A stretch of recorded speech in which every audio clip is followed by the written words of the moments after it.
This week on A Lively Experiment, the governor delivers his third State of the State address, and he's asking everyone to get on Team Rhode Island. And the House Minority Leader offers a different perspective. We'll hear from him. A Lively Experiment is generously underwritten by... Hi, I'm John Hazenwhite Jr.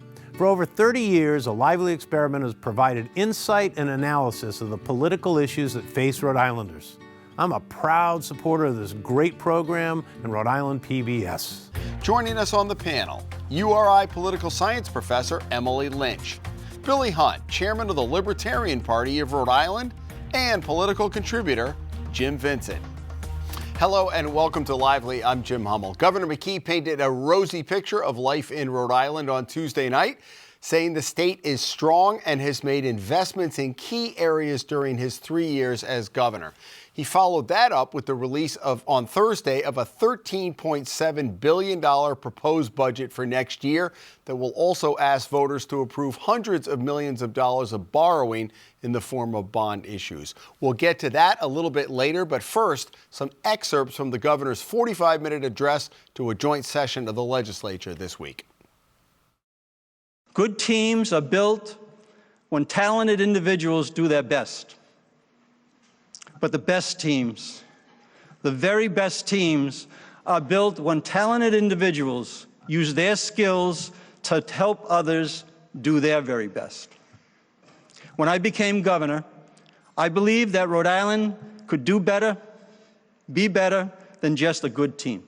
We're serious about improving RICAS scores and closing the gap between Rhode Island and Massachusetts by 2030. Rhode Island began to move the needle this year, and we want to ensure that progress will continue. That's why my budget will propose $15 million for math and English language arts coaching for students and professional development for teachers to help us meet the goal ahead of us. Let's get this done for our students. Team Rhode Island will continue using our skills to make our state one of the very best in the nation. Never underestimate the power of a team that has each other's backs. The state of the state is strong.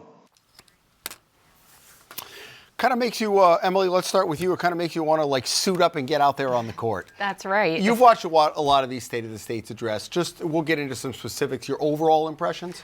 Overall impression is that he set the agenda, and that's the purpose of something like a State of the State or State of the Union address, right? So for the leader to say what his priorities are of housing, increasing income, education, he's also claiming credit for lowering taxes along with the General Assembly.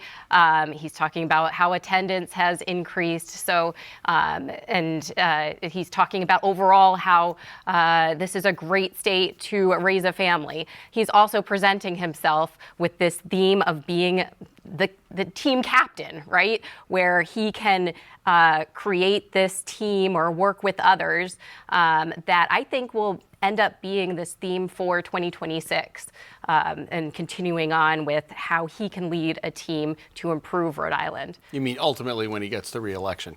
Exactly. Right. Billy, what do you think? I mean, it was a good presentation. He definitely has a positive outlook for the state, and he's trying to paint a rosy picture for what the future is.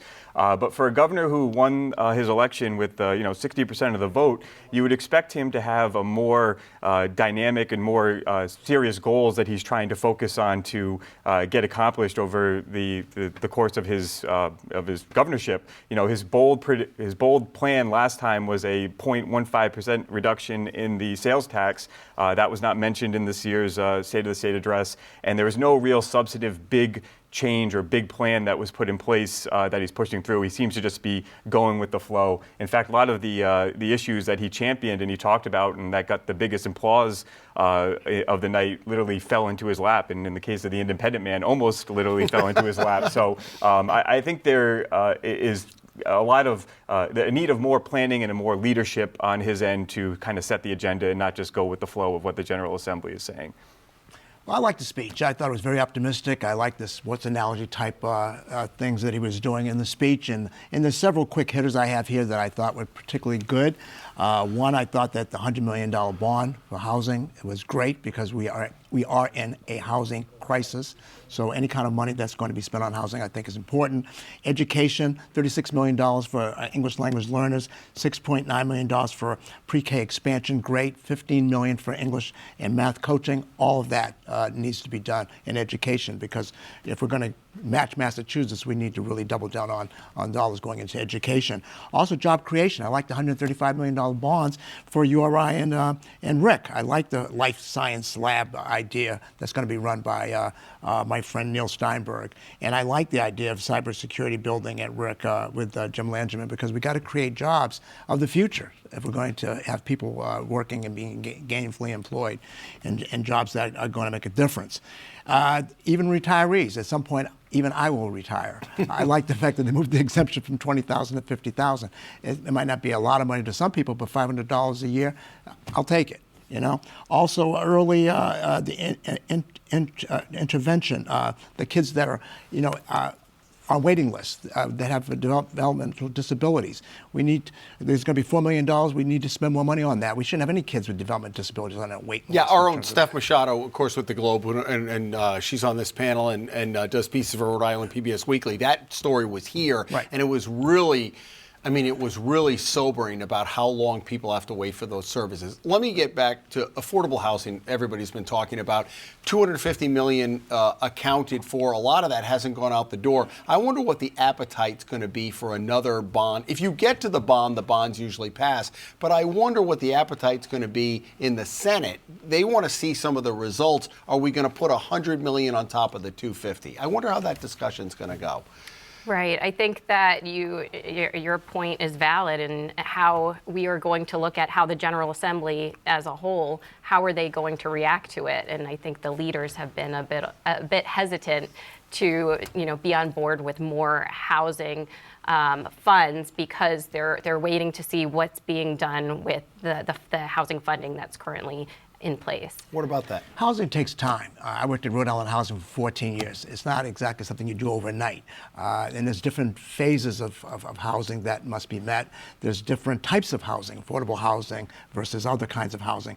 So I'm thinking that once that the process is communicated well to the General Assembly, they have a full understanding of how long it takes to do certain kinds of things, then I think we're going to be okay, and I think that those housing investments are going to be made.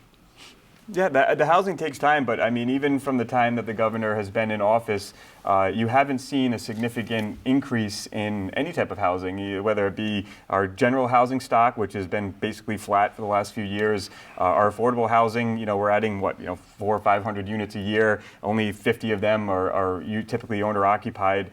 So we, as taxpayers, we're dumping a lot of money into these programs, and we're really not seeing a lot of result. And a lot of people are questioning it, because if you look at census data and you look at everything like that, our population has been pretty much flatline, and we seem to be building new houses every single year, although not as high as rate as it was before the 2008 crash and everything like that. And people are just wondering, where are all these housing units going, and why aren't we solving the problem? Is it because of the influx in immigration? Is it influx in population, or is it just are these housing units just not materializing? But that baffles me, because Rhode Island's, you look at the census data over the last 50, 70 years, Rhode Island's 1 million people. Maybe 50,000 more, 50,000 less. It's not like we're having a huge influx in population. But people live differently. Before, you might have 5 people in the same household, with grandma as well as grandchildren and everything else. But now you have people that are having their own personal houses. So you have different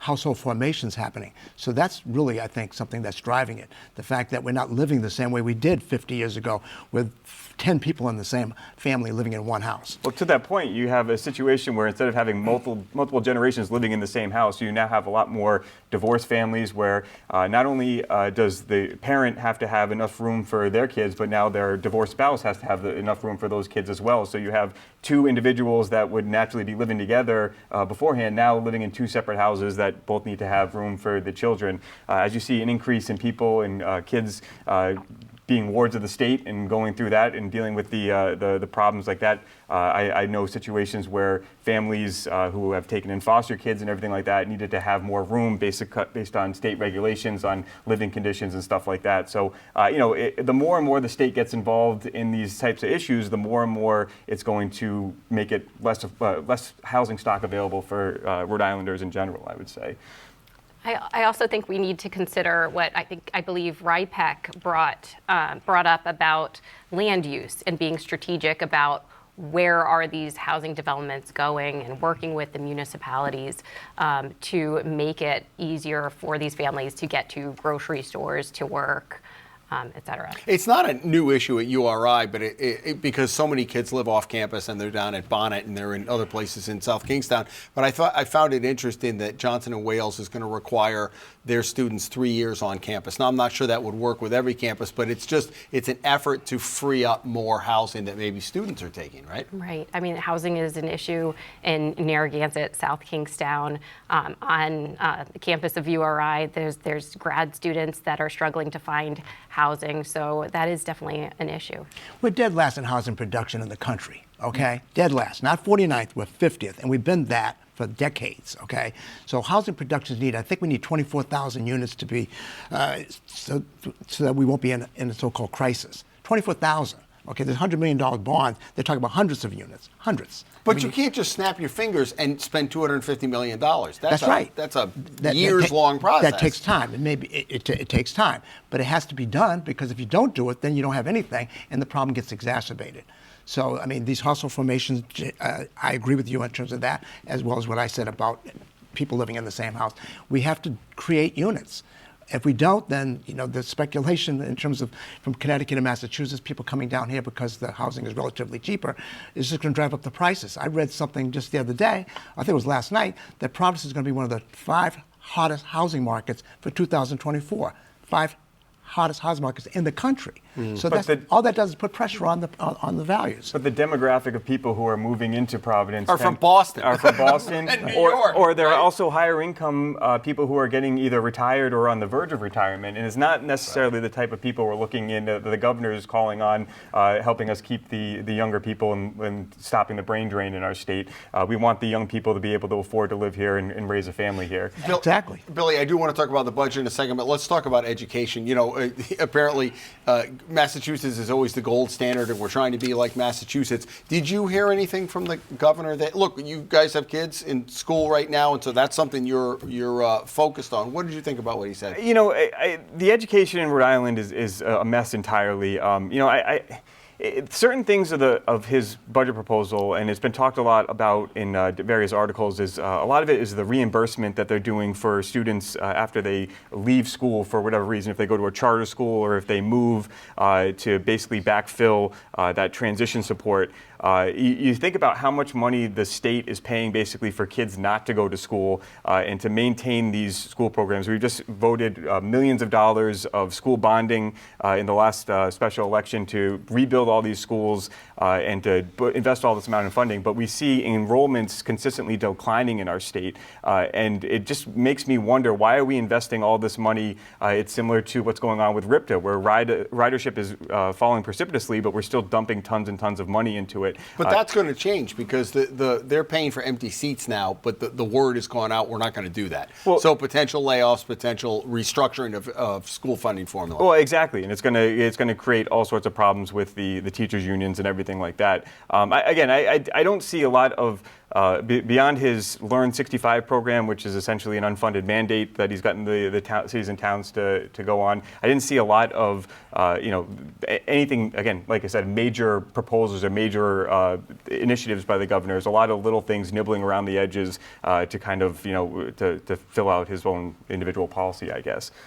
I guess I was looking for maybe more examples of how the Learn 365 program is working, and maybe highlighting some of those where he didn't necessarily mentioned it, but didn't necessarily get into it. Do they have that in your community? Has it made it down to South County? So South Kingstown has a program, so you have that's where I would have liked to seen him talk about that, and maybe connect it to some of the examples of increasing attendance and how that has worked. Student coaching, aren't the teachers the coaches in the classroom? So I'd like to hear more about that. I know that I've talked to teachers, administration, and they've said they need school psychologists. Is that a coach? Is that what he's looking for? More social workers. The commissioner mentioned how they're concerned about. She's concerned about with increasing the number of preschool students. Well, where are the teachers coming from, right? And we have a teacher shortage that we had a Rhode Island survey initiative, and that was the number one problem that Rhode Island residents noticed was an issue for Rhode Island schools. I didn't see a way in which he's going to address that. And we don't have enough doctors. We don't have enough anything at this point. Jim, what were you going to say? I was going to say, in terms of teacher shortage, I told the governor, look, I'll go with him to HBCUs, historically black college universities. We'll recruit some teachers and bring them back here to Rhode Island. I'll be glad to do that. But also, I just think that, you got to invest in education as much as possible. So, I mean, $48 million from what I can see here may not seem like a lot to some people, but it's going to make a difference. We got to invest in English language learners. We have no choice. So to go from 16 million to 36 million, I mean, that's real dollars. And 6.9 million for the preschool, pre-K expansion, I think that's dollars well spent. And we'll get the teachers. On Thursday, the governor released his budget. It is now going to be $13.7 billion, just a slight reduction because we're losing some of the federal aid, the ARPA money. On Tuesday night, the House Minority Leader, Mike Chippendale, who was a guest here last week for the Legislative Leaders Show, he started out his address, the rebuttal to Governor McKee's address, talking specifically about the budget. Here's some of what he had to say. The state of Rhode Island stands at a delicate juncture in our history. We face many challenges as we move forward. Last year's budget was $14 billion, and based on the annual budget growth prior to COVID, we should be at around $11.5 billion this year. We must hold the line, and we must be looking for places to cut spending. Rhode Island's healthcare system is sadly collapsing. We're hemorrhaging practitioners of every discipline, from specialists to support positions. Republicans call for a long overdue adjustment to our Medicaid reimbursement rate to keep pace with our neighboring states. Some of our other solutions include the Community-Based Healthcare Act, which will help to retain medical graduates in Rhode Island. And we also want to reinstitute access to telemedicine across state lines. You've heard Republicans speak of instituting an Office of Inspector General in Rhode Island, just like the majority of U.S. states have already done. This alone is an initiative that can save Rhode Island taxpayers billions of dollars. Rhode Island truly is one of the most special places in the world. And as the smallest state, we possess the agility to excel beyond all expectations. It's time to dream bigger and execute smarter. Okay, so the Inspector General is something that, I've done stories on this for years. They have no appetite. We talked to the House Majority Leader last week, didn't think it was necessary. What about an Inspector General? Well, there's been some pushback on that, as you know. They say we have an Attorney General, we have this person. Auditor General, too. We have an Auditor General, we have this, and they say, I guess, that it would be redundant. I'm not sure if it would be or not. I don't really have enough information in terms of what's really going on with those discussions in terms of what the Inspector General actually would be doing. So I really don't have a definitive opinion. Is it as simple as they don't want us to get the camel nose under the tent to see what's going on and maybe root out some of the pet projects? That's the leadership. That's the feeling, I guess. But again, I think more important than an Inspector General would be a functioning, second party in the state to hold some accountability to the leadership. Well, that's a pretty hefty pull there. But again, that's kind of the thing is that, as a libertarian, I have no interest or no appetite in expanding the government and expanding it and adding another department. But there is some merit to the idea that you have somebody keeping an eye on the checkbook and making sure things are going the way that they are expected to. That's right. So we look at other states. At least 36 states have an Inspector General, and many states, the larger states, have them within each of the departments.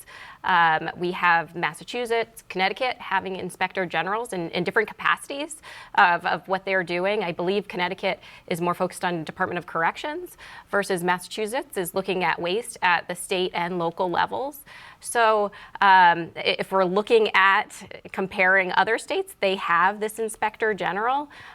We look at the low levels of trust in the state, that maybe this would increase your feelings of trusting the government in each of the different branches. And levels of corruption was another, survey question from the Rhode Island Survey Initiative. Maybe this would increase transparency, and that seems to be something that could be a bipartisan program, right? A bipartisan push to have an inspector general. It just seems like the leadership is always looking for more revenue. It's not, we're going to cut programs, it's more revenue, and this might be able to do it.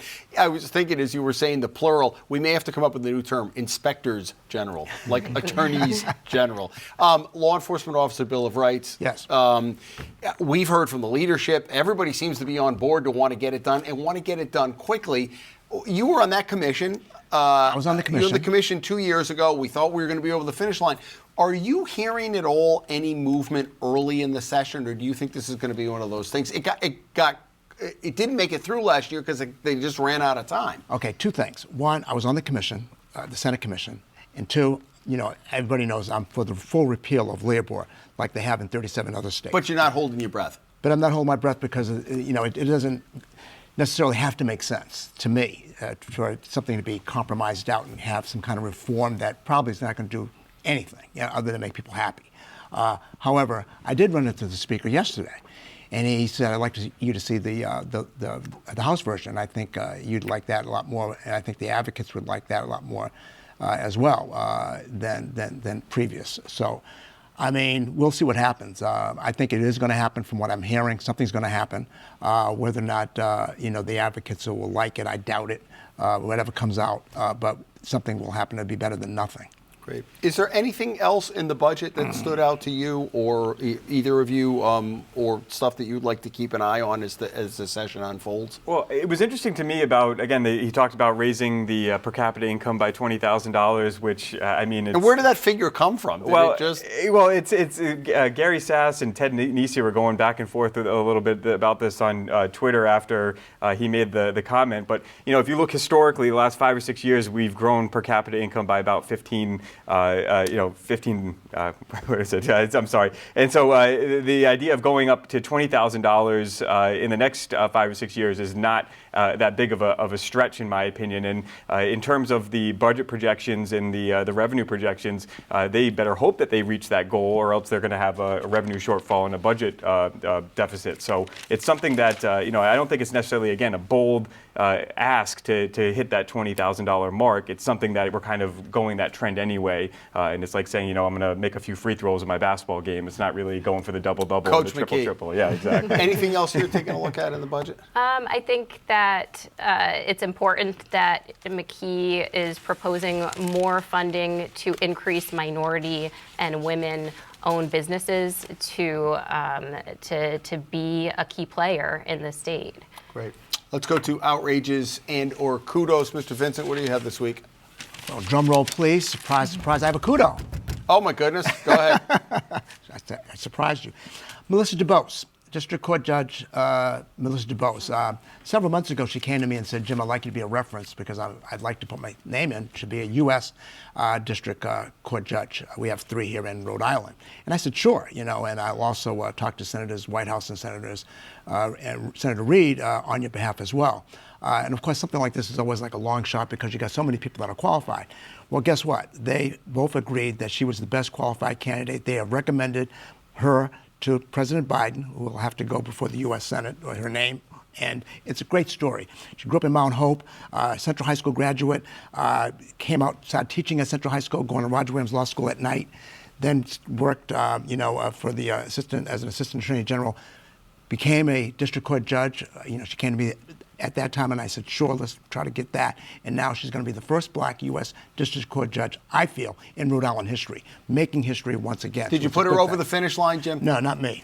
Yeah. It was. No, Senator her record is impressive. Senator Reid and Senator Whitehouse said that she had the best record. I mean, it's kind of amazing. In 2024, now we're talking about the first on the federal court. Billy, what do you have? Well, yeah, I promised my mom I'd bring this up. It's, after another year, another budget year, and all the promises made in the state address, state retirees are not going to be, or seemingly not going to be, seeing an increase in their COLAs, cost of living adjustments. They've kind of kicked the can over to James Diosta to come up with a plan, our state treasurer. But realistically, it's been since 2016 where Gina passed the legislation. And it's something that, with the increased amount of inflation that we've been seeing as due to Bidenomics and everything like that, and 2 budget years with extraordinarily large amounts of federal stimulus money, it seems like we could have done something to help fully fund their pension and help them with the cost of living adjustments. It seems like they're just playing the waiting game for the retarees to unfortunately pass on and it not to be a problem anymore. You're not confident anything is going to happen this I don't think anything's. I mean, they've been talking about this. Once everything gets 80% funded, they'll start reinstituting the COLAs. But that's like 2031. You actually have to fund the pension for it to do it. And the retirees, they put their money in while they were working. It's not like they didn't contribute. This is solely a problem of the government. It's something that they need to address and to fix, because there's a lot of people that are depending on that money. A lot of them they didn't collect Social Security as part of their deal. I think there's 18 or 19 school districts in the state that aren't eligible for Social Security, and they're counting on these cost of living adjustments, and it's really something that the state needs to address. Professor? So it's more of a concern about flooding in the state. And over the past couple of weeks, we've seen flooding. Personally, my children's schools were closed. They've had delays. We can see businesses were closed due to flooding. We can see concerns of tourism. You look in at Westerly, and you see the sand dunes that are all over the place on the roads everywhere. So we have this concern about flood mitigation that I was surprised that wasn't addressed in the state of the state, mentioned at all in the speech. But that's something that I think our state leaders, and I'm looking forward to seeing what they're going to do for flood mitigation. Quickly, we just have about a minute and a half left. Same-day voter registration is something that the Secretary of State is pushing. John Marion from Common Cause. I know we could do a whole show about elections, and we might do that at some point. In general, your thoughts about same-day voter registration? I support same-day voter registration to allow any individuals the opportunity to express their views is a good thing. And we see other states that are doing it as well, so we wouldn't be the first. Totally in support of it. 22 other states in the District of Columbia have it. It has proven to increase black voter turnout, Latino voter turnout, as well as young people voter turnout. It's a great thing, and it should pass. Last 30 seconds. I'm not against it per se, but again, my whole thing is we're making it a lot easier for anybody who wants to vote. We're making it very difficult for the choices they have to actually vote for. My priority would be more towards allowing more different points of view to be available on the ballot, so that people who register the same day to vote can actually vote for a candidate that represents their beliefs. You get going on that. I'm working on it, yeah. All right, great. Folks, thank you for your time. Jim, good to see you. Emily and Billy, we're still saying Happy New Year through January. Thank you so much for joining us. Come back next week. We got a lot going on up at the General Assembly. We have it all covered here with all the breakdown and analysis. We hope you have a good weekend. Join us back here as a lively experiment continues.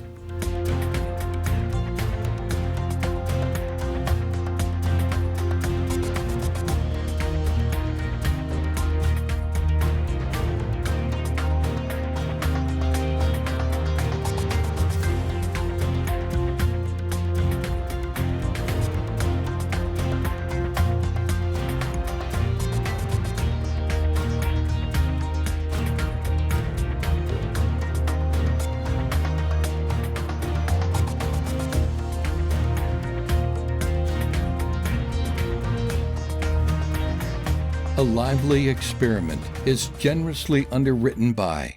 Hi, I'm John Hazen-White Jr. For over 30 years, A Lively Experiment has provided insight and analysis of the political issues that face Rhode Islanders.